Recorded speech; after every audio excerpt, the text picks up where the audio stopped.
Malolele and Talofalava everyone. My name is Pasi from Zeducation, and today I'm going to cover diversity in the workplace. So what we are going to look at today is what is diversity, why do leaders need to understand and embrace diversity, and how leaders can embrace diversity as well. These are the subtopics, and of course the learning outcomes and what we want you to learn and achieve by the end of this video.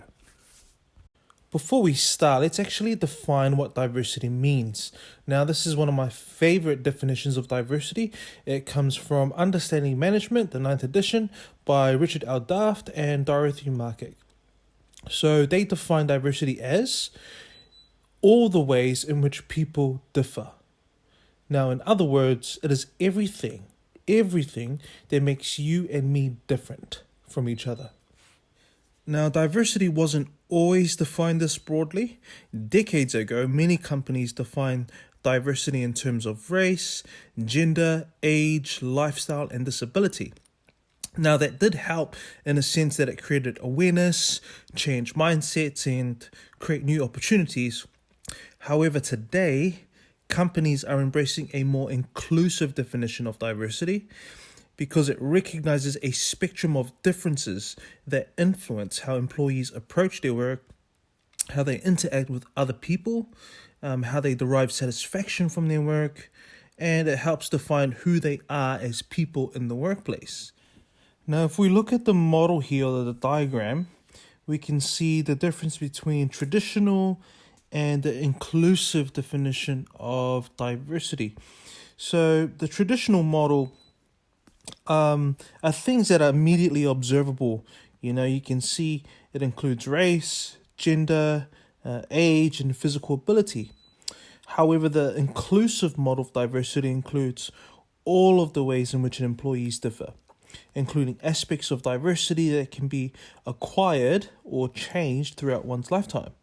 Now, these dimensions may have less impact than those included only in the traditional model, but they nevertheless affect a person's self-definition, the way they view the world, and the way that other people view them.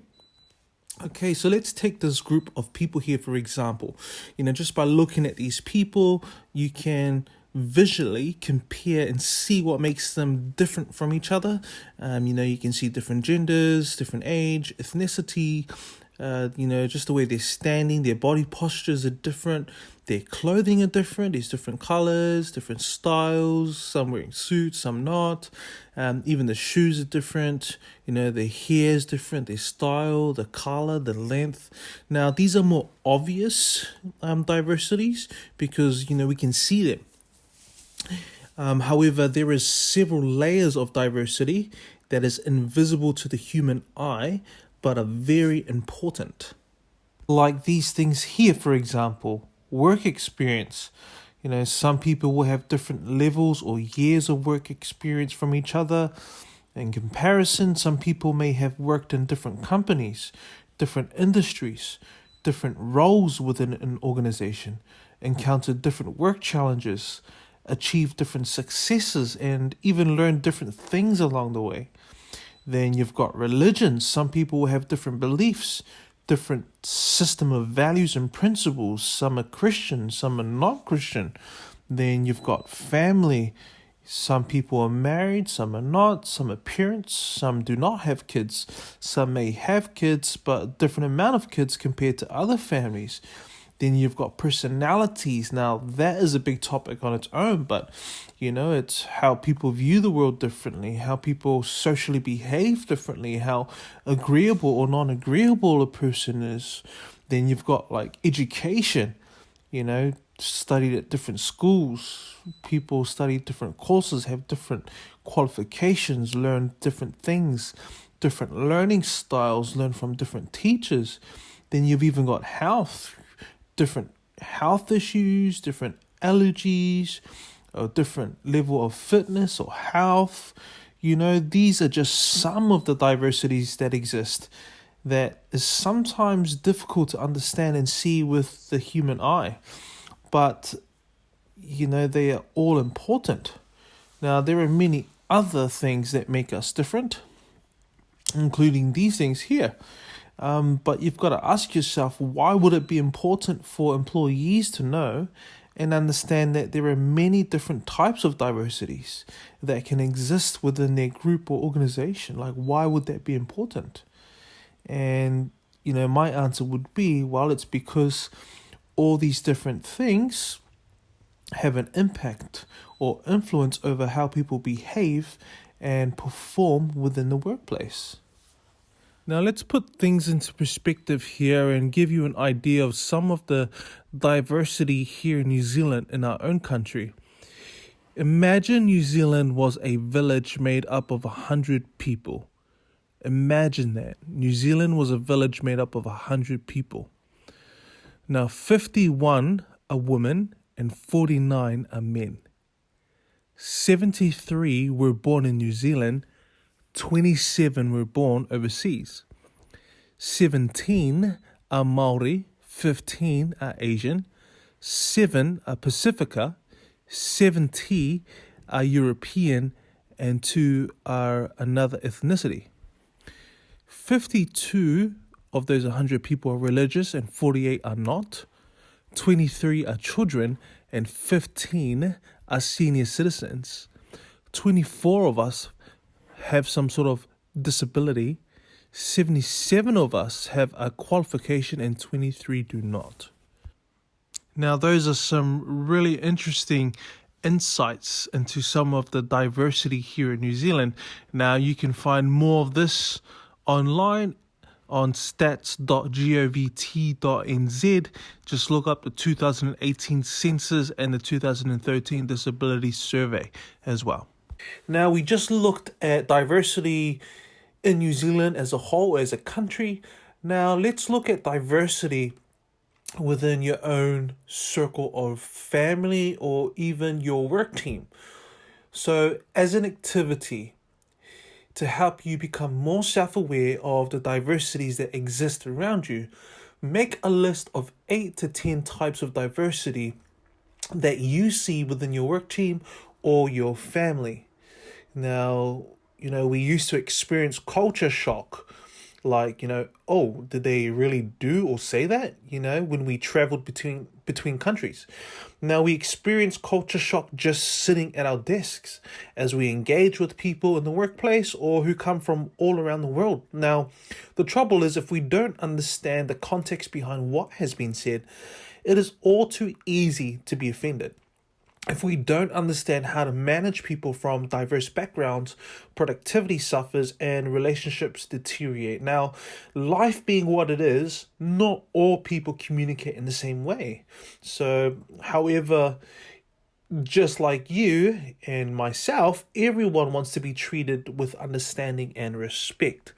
But the first step towards achieving that is self-awareness. So, understanding the different types of diversity that exist around you. Now, I want to bring forward a case study that I found in Understanding Management 9th edition by Richard L. Daft and Dorothy Markick. Now, this case study I find interesting because it highlights the need and importance of diversity in the workplace. And this case study also helps us to see the consequences of the lack of diversity in the workplace. Now, many of you may remember this event that happened September the 11th, 2001, that shocked the whole world, where there were suicide terrorist attacks against targets in the United States. Now, 2 of the planes were flown into the Twin Towers of the World Trade Center in New York City. A 3rd plane hit the Pentagon just outside Washington, D.C., and the 4th plane crashed in a field in Shanksville, Pennsylvania. Now, almost 3,000 people were killed, over 25,000 were injured, and caused at least $10 billion worth of infrastructure and property damage. Now, surprises always catch people off guard. When they happen, we normally ask ourselves, who would have seen that coming? The surprise attacks in the United States by the Islamic terrorists on September 11th, 2001, left the whole nation and the whole world stunned, especially the CIA officers or the Central Intelligence Agency officers who were responsible for gathering intelligence about terrorist activities and warning of possible threats. Now, why didn't the CIA, one of the most influential institutions of the last 60 years, predict these attacks? Why did they have such a hard time getting inside the heads of these terrorists who crafted a devastating attack on the United States? When an organization such as the CIA experiences a strategic surprise or an unexpected, game-changing event that throws it off course, the results can be devastating. To better anticipate, these type of strategic surprises, organizations need a diverse workforce, one that reflects the diversity in the communities that they serve. The CIA's workforce has long been largely homogeneous in terms of race, gender, ethnicity, class, and culture, so there wasn't much diversity within that workforce. Now, the majority of its agents and analysts have been a tight group of Caucasian, Protestant, liberal arts educated American males. Now, few have actually traveled abroad or learned to speak a foreign language. And the results of this homogeneity are intelligence failures. Consider the Cuban Missile Crisis of the early 1960s, where CIA analysts dismissed key intelligence about the Cuban Missile buildup because of racist attitudes about Cuban informants.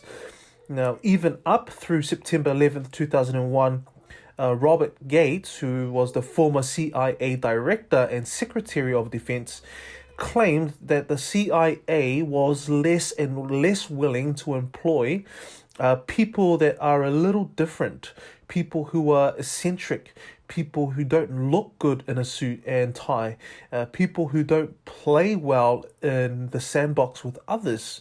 Now that goes to show why, they weren't as prepared in predicting these terrorist attacks, because right from the start, they weren't embracing or looking for the right type of diversity that will help this workforce become really effective in what they do. So again, this case study highlights the need for diversity and the consequences of the lack of diversity, which can be very devastating for an organization and even a country. Now, in order for leaders or organizations to really use diversity in a way that helps benefit the organizations and, of course, the teams themselves, is to change the way that they look at diversity. Now, I like to use this analogy here for making or baking a chocolate raspberry cake. Now, one way to view diversity is like a bunch of ingredients for making that cake. Now, as you can see, all these ingredients are different, but they need to work together in order to help get the right mix for baking this cake. Now, obviously, it's about getting the right ingredients, and then as a baker, it's about how you use those ingredients to produce a wonderful, delicious cake, just like this one here. Using the same analogy of diversity being like a bunch of different ingredients that you mix together to produce a great cake, leaders need to be more inclusive of the wider spectrum of diversities that exist within their organization in order to achieve great results.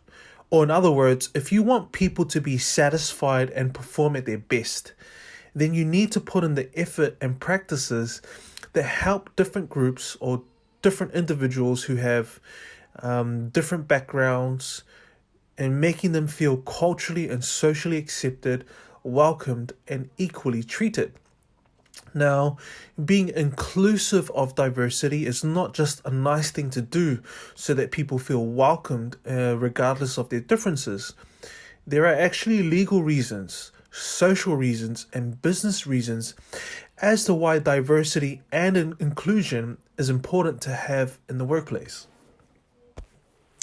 Talking about the legal reasons, it's important to be inclusive of diversity because it helps you to avoid discriminating people. It is illegal to discriminate people based on their gender, their marital status, their religion, what they believe in, their color or their ethnicity, their age, or even, their sexual orientation. So you've just got to be careful, and there are different types of discriminations as well, For example, paying a woman less than a man for the same work, that is gender discrimination. Mistreating people because they have a different ethnicity, that is ethnic discrimination. So, it's best to be inclusive of diversity so that you can at least avoid these things. And, a personal bias or bias in the workplace can often show up in subtle ways as well, like a lack of choice assignments, ignoring someone because they are not on the same level as you or position as you within the organization. Those are all little subtle examples of discrimination. Now, the social reasons for diversity and inclusions is that it helps people become more positively engaged in their jobs.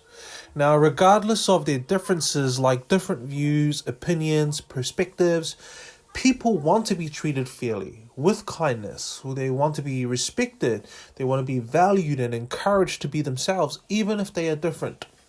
Now, when people feel these things, not just told, but they actually feel they are treated this way, regardless of their differences, then naturally people will become more positively engaged in what they do. This means socially, people willingly tolerate and respect each other's differences and still work together towards achieving a common goal. This social respect for diversity helps enhance and boost morale and engagement within the team. And of course, having an engaged and satisfied staff or workforce is something that will benefit any organization. And of course, the business reasons and why organizations would want to be inclusive of diversity and why it makes good sense. While, people will show up to work more, you will have less turnover. Because, diversity and inclusion in the workplace causes all employees to feel accepted and valued. And when employees feel accepted and valued, they are also happier in their workplace. And so they will choose to stay longer with a company and show up to work. And of course, as a result, companies with greater diversity in the workplace will have lower turnover rates. Being inclusive of diversity also improves morale within a team as well, because you are promoting equality within the workplace, which helps increase confidence and encourages employees to achieve their best. Now, teams will have higher morale, will also be more productive, they'll innovate more, and they will be loyal to the organization. There is also better problem solving as well when there is cognitive diversity. We're talking about people who have different perspectives and methods of approaching problems that will often lead to better outcomes and innovative ideas.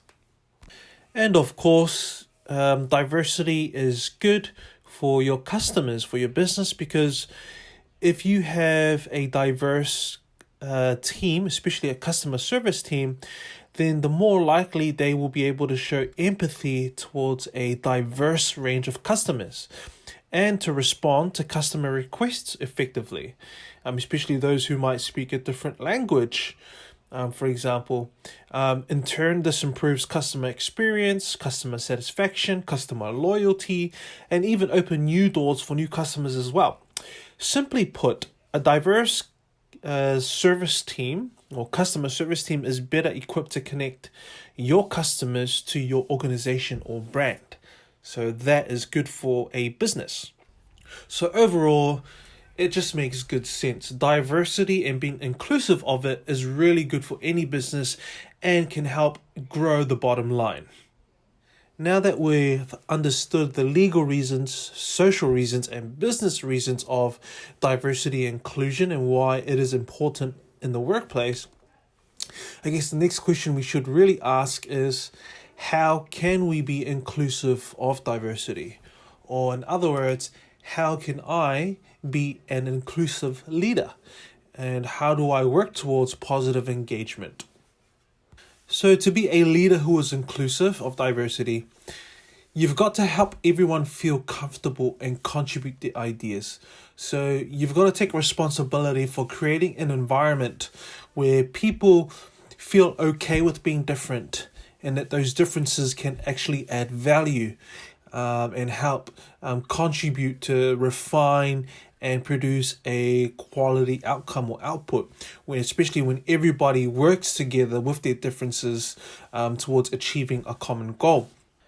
Now, let's say, for example, a leader wants to create an environment where people feel safe and okay with contributing their ideas. So let's say at the beginning of a meeting, you want your team to kind of work together, share the different ideas and perspectives so that you walk away from this meeting with a final decision that is beneficial to everyone and that everyone will commit to. So, you'll let everyone know at the beginning of the meeting, this is the goal, and that we need to be okay with sharing our ideas, and that, everyone has some sort of value that they can contribute, because everyone has different perspectives, opinions, and views, and we want to hear all of that. So, it's important that everyone feels okay and that we respect what other people have to say, even if we don't necessarily agree with what they have to say.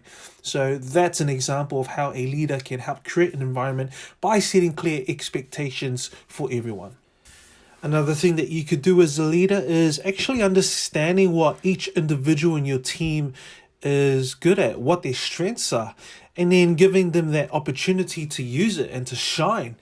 This means that you'd have to get to know them, ask them what their strengths are, spend some time with them and understand what it is that they have to offer, and then create those opportunities where they can use them to help bless, serve, and help other people within the team.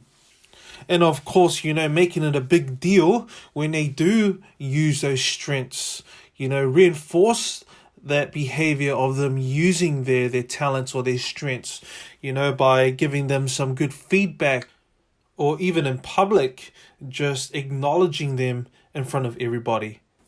And of course, the other thing that you have to look at is actually, what are they lacking? Everyone's diverse in that area as well. What do they need development with or help with? And then how can you as a leader help them progress? Okay, and then obviously celebrating different cultures is a good thing to do. Now, you might celebrate that at work with, the type of food that each culture has, and then having some sort of shared lunch where everybody brings a dish that represents their culture, and then they get to share a part of their culture and their story as well. And that's just one little example, and I'm pretty sure that you can come up with some really creative ways of how you can be more inclusive of cultural diversity within your team. And then, of course, as a leader, you need to have absolutely zero tolerance for sexist, racist, or any homophobic jokes, posters, or any comments that is inappropriate. And the consequences need to be clear as to what would happen to anybody who does any of these things. Another tip is to prioritize communication. Organizations need to ensure that they are effectively communicating with employees. Policies, procedures, safety rules, and other important information should be designed to overcome language and any cultural barriers. So you could translate these materials, or you could use pictures and symbols whenever applicable. You also want to encourage employees to work in diverse groups as well, because diverse work teams let employees get to know and value one another on an individual basis, and can help break down preconceived notions and cultural misunderstandings as well. Then you want to look at setting one standard of rules for all groups of employees, regardless of background. Ensure that all employees' actions, including discipline, follow the standardized criteria to make sure everybody is treated the same or fairly. And then finally, be open-minded. And what I mean by this is, you as a leader have to recognize and also encourage other employees to recognize that their own experience, background, and culture is not the only one with value to the organization. So encourage everybody to look for ways to be open-minded and incorporate a diverse range of perspectives and talents into efforts that achieve organizational or team goals. So that means getting everyone to be open to learning from each other and being open-minded. Now, as a follow-up activity, I would like for you to list 2 ways that you can be inclusive of cultural diversity within your team. So, it's one thing to understand the different types of diversity within your team, but it is another thing to be able to find a way to be inclusive of those diversities. So, again, the activity that I'd like for you to do to help apply what we've just learned here is to list 2 ways that you can be inclusive of cultural diversity within your team. So there you have it. We come to the end of our lesson around diversity in the workplace. And so hopefully you'll be able to walk away from this lesson with an understanding of what diversity is, what it means, and the different types of diversities, and why leaders need to understand diversity and why they need to embrace it. And then how leaders can be more inclusive of diversity or embrace diversity as well. So thank you for watching this video and for going through this lesson with us. This is Pasi again from Zeducation, where we help educate, empower, and excel people and organizations to succeed.